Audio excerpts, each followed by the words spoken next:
Nakita niya mga boss ang itsura niyan pagkahilaw pa. Oh no! Pero pwede pa yan mga boss, gagawa po natin ng paraan yan para magpakinabangan pa po. Tutuklapin po natin yung ibabaw niyan mga boss. Alisin po natin yung sunog.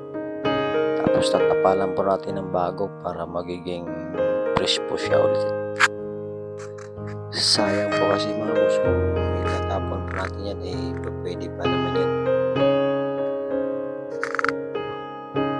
Diba? Unti-unti nang luminis mga boss.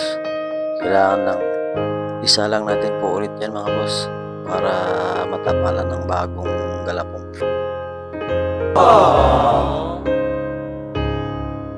Paano siya magbibingka? Ayan. Nalagay niya utak na. Mataba utak na ito,